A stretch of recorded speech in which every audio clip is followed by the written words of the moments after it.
Welcome to Grizz's workshop. This scary creature is Grizz.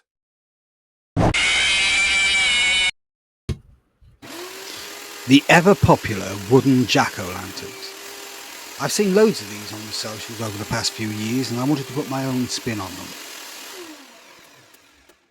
Looking into jack-o'-lanterns, I was surprised to hear that the jack-o'-lantern was not at all Irish, not named after some Irishman called Jack who liked lanterns.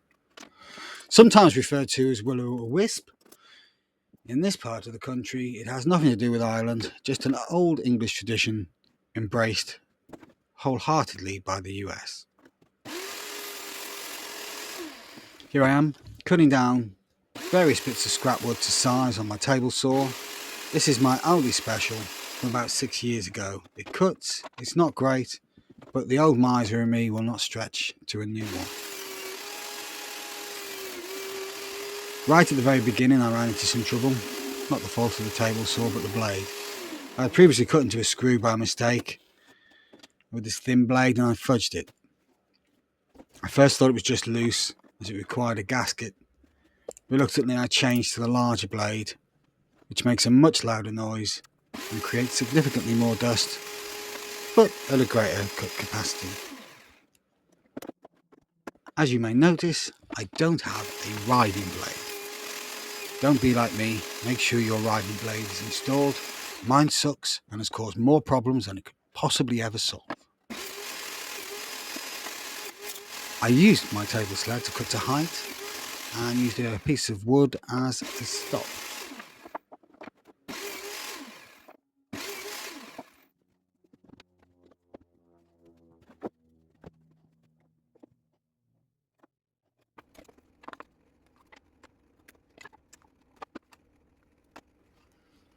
I made and borrowed some designs on my trip to the coast.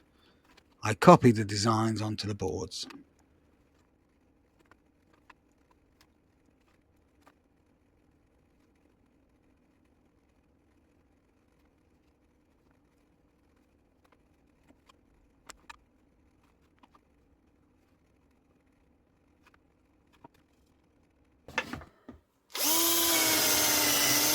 I drilled some holes so I could make the cuts on the scroll saw.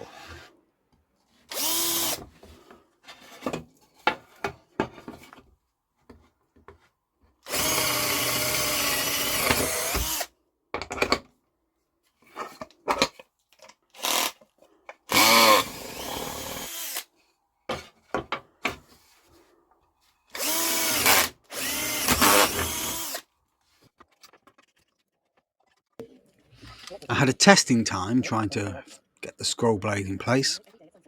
Eventually I got the hang of it and completed the first face.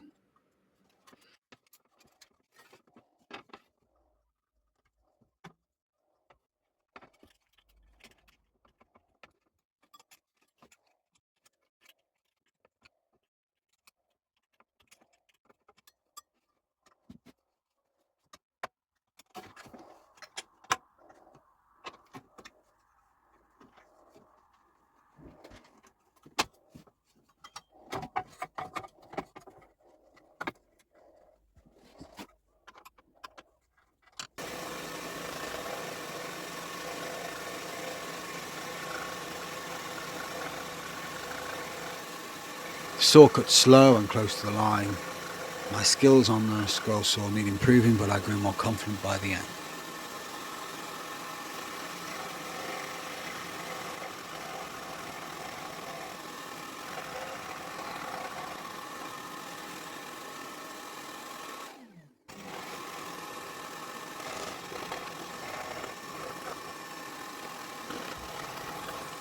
The design for the pumpkin of Jack-o'-lantern came from Halloween 3, Season of the Witch. It's a film I remember more for the Silver Shamrock advert and the lack of Michael Myers. The company used latex masks and subliminal messages from the advert to turn children's head into venomous bugs and snakes. Sorry for the spoilers to a 40-year-old movie. This is the advert from the movie. Happy, happy Halloween. Those those are the three masks that gave me my inspiration. Happy Halloween, silver shamrock. Happy Halloween, Halloween, Halloween. Happy Halloween, silver shamrock. It's almost time, kids. The clock is ticking. Be in front of your TV sets for the horathon. And remember the big giveaway at 9. Don't miss it. And don't forget to wear your masks. The clock is ticking. It's almost time. Happy Halloween, Halloween, Halloween. Happy Halloween, silver shamrock. Happy Halloween, Halloween, Halloween. Happy Halloween, silver shamrock. Try getting that tune out of your head. And if you're enjoying this, please subscribe, and I'll love you forever. Well, probably not love you, but I'll be grateful. I then used my rotary tool to carve out the line that represented the cut of the lantern. I then added a softer edge to the holes. Next, I used my router and a straight edge to carve the lines in the pumpkin, known as ribs. I finished the ribs and finessed the edges with the rotary tool.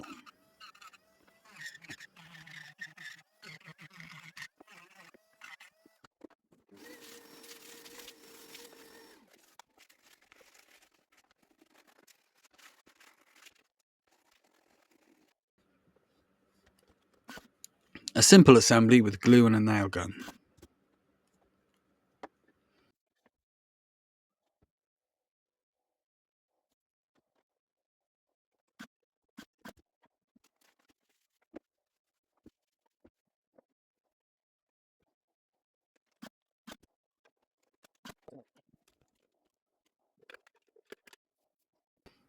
I painted the jack-o'-lantern with black paint and dry brushed, or dry sponged as it was, with orange paint. This lets the black show through in the grooves and through the orange a little.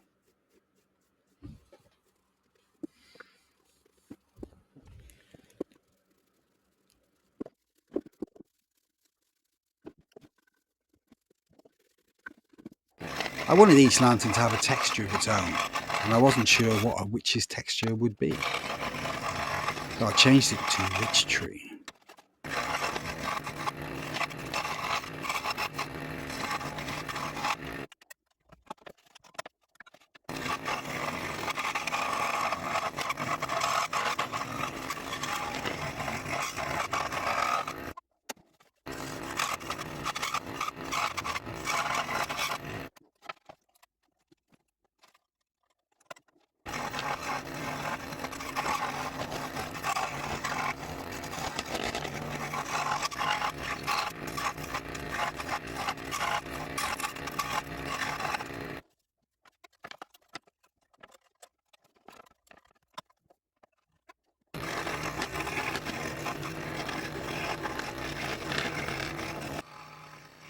Next up, representing the skeleton's mask, is my copy of Jack Skellington.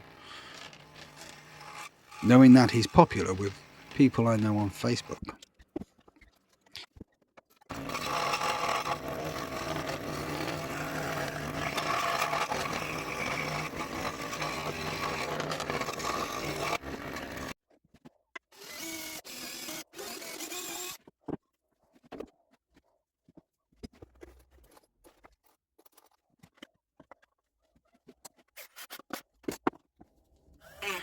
Once cut, I worked on the texture to the faces.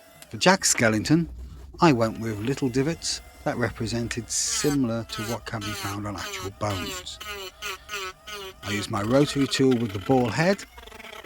I also finessed around the face and extended the teeth.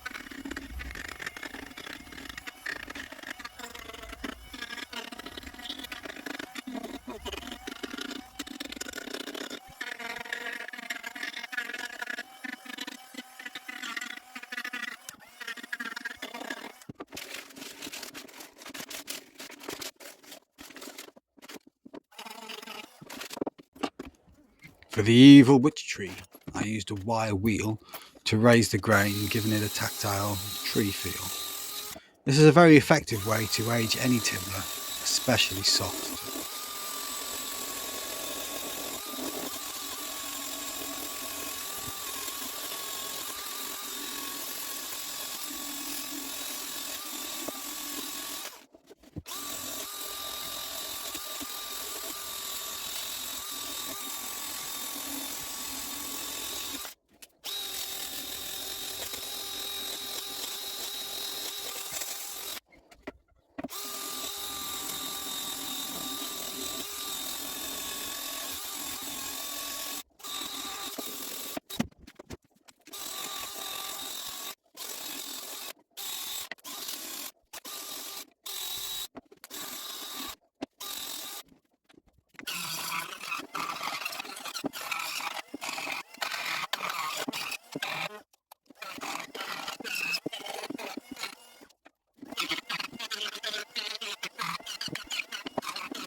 After gluing and nailing the box, I added the hat.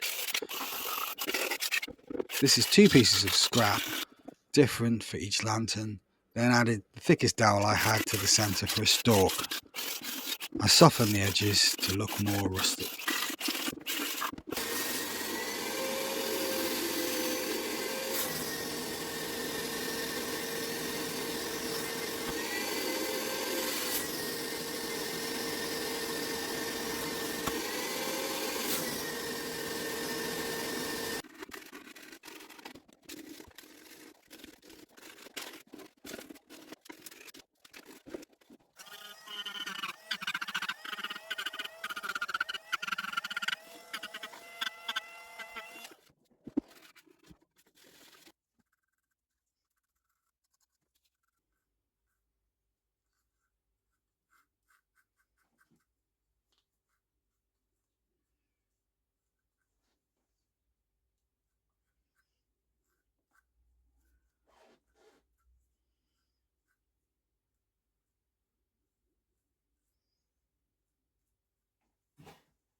Then I painted them both with exterior paint.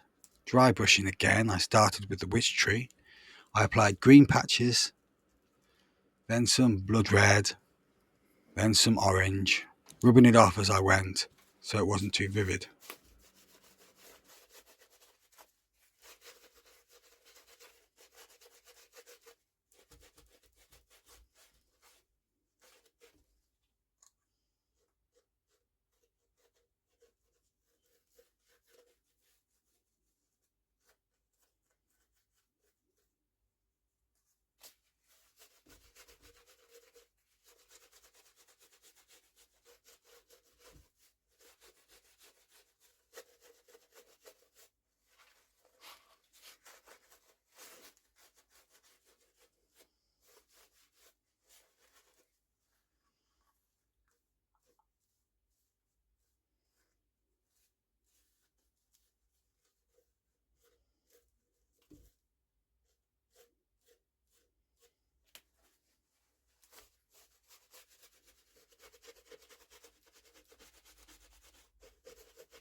I painted Jack white, then added some white to act as a highlight to the tree. The tree is my favourite. I was really pleased with the look. Happy, happy Halloween, Halloween, Halloween, happy, happy Halloween, silver shamrock. Happy, happy Halloween, Halloween, Halloween, happy, happy Halloween, silver shamrock. It's almost time, kids. The clock is ticking. Be in front of your TV sets for the horathon. And remember the big giveaway at 9. Don't miss it. And don't forget to wear your masks. The clock is ticking. It's almost time. Happy, happy Halloween, Halloween, Halloween, happy, happy Halloween, silver shamrock. Happy, happy Halloween, Halloween, Halloween, happy, happy Halloween, silver shamrock.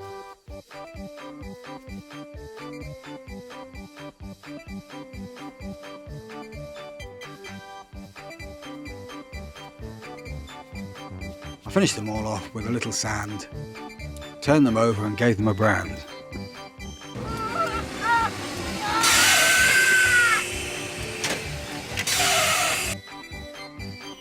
Here they all are finished. I put some blue paper over my inspection light so you can see what it looks like in twilight. Which is your favourite? Please let me know below. Thanks for watching. Please like and subscribe. See you next week on Grizz's Workshop.